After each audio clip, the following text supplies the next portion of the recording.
You've asked me for some success stories. I've got a lot to tell, so I'll try to keep it as brief as I can.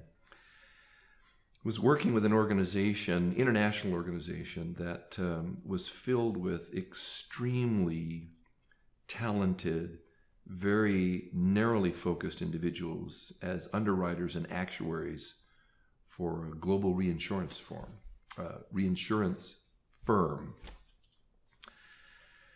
They were putting forth the opportunity for them to be leaders without being promoted.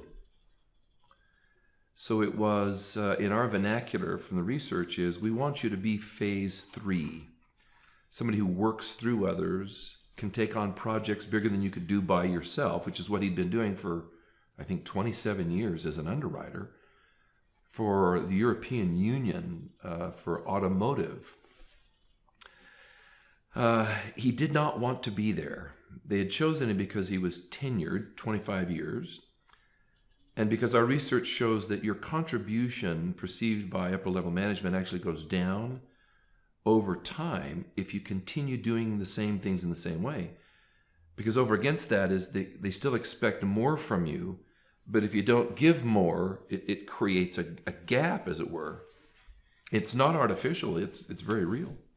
So while he was performing well, he was doing some great underwriting, there was only one of him and he couldn't do more. There's only so many hours in the day, there's only him. So while he was there, he expressed his reservation very clearly to us that he didn't think he was the guy for the job. I'm not the man you think I am. I'm just an underwriter. Just leave me alone in my office to do my job. And we said, okay, but would you stay and listen further and participate? And it's a long way back to Italy, which is where he's from. He'd flown them in from all over the US and Europe and the world, in fact. Well, he did stay, and then he stayed the second day, and then he stayed the third day. And somewhere along the line, he had a change of heart, so that by the end, their assignment was to take on a project they could not do themselves, that needed doing, some critical, complex, ambiguous, high-risk assignment, which would scare most people. It scared him. They were to return 6 months later to report to the CEO and the president of the company. He came back and somewhat apologetically gave a progress report. He said, it's too big, too complex. It'll take me a little bit longer, but let me stay with it. We encouraged him. I said, would you email me the results and any questions you may have? I will do the best I can to coach and help where I can. We did so. 6 months later, I get this email from him. He says, I'm in Paris at the convention of our organization for all of Europe. He said, I'm pleased to announce that we finally finished the project. Was in reinsurance, you price the premiums based on a lot of data. They don't guess. It's all about managing the risk, and the numbers will tell you where to place the gamble. And he says, I'm happy to tell you that we have updated this out-of-date and in some ways mistaken database to reflect more of the 21st century. As a result, we're able to charge our clients, insurance companies, more for premium and make the argument that it has to be that way. No one likes to be told it costs more.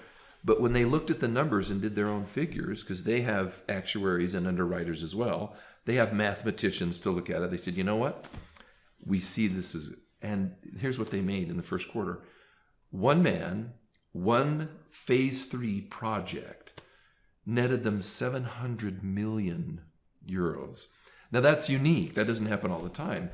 But the return on investment from one project, one man, 1 year, well, he and his team paid for the entire learning and development budget for the 5 years that we were involved with this organization. So the question is there a return on investment? It's like, well, one guy just paid for everything for the last 5 years. And we can pick out several examples of those who did the same. The other example is a little more personal. I was working with an organization, high-tech, IT function, government associated.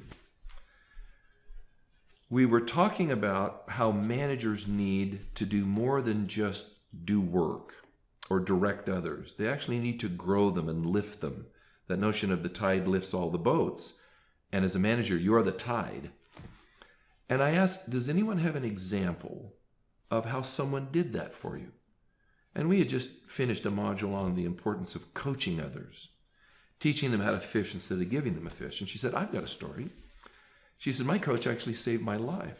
I said, oh, please tell. So one day I was walking out to my car at the end of the day, and I ran into my coach and my friend, Ron. And Ron asked me where I was going. I said, well, I'm going to begin treatments tomorrow morning for this disease I've been diagnosed with, and they hope that it'll take. And as I talked more with him, he asked an interesting question. Now, he's not a doctor, and he doesn't know anything about that. But as a good coach, he had learned how to ask good questions. And he said, have you gotten a second opinion? And I said, no, do I need one? He says, well, I don't know, but perhaps you ought to consider that. He says, I couldn't sleep that night.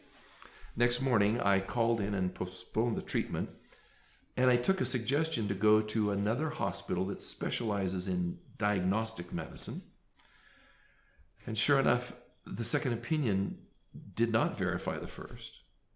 And their studies and research and all the tests that took me hours showed that, in fact, had I started treatment for this other thing, it would have probably taken my life. My coach saved my life. I then asked her, now, what was the name of this gentleman? And he said, well, his name is Ron Cuttadine. And here's where the story gets even more personal.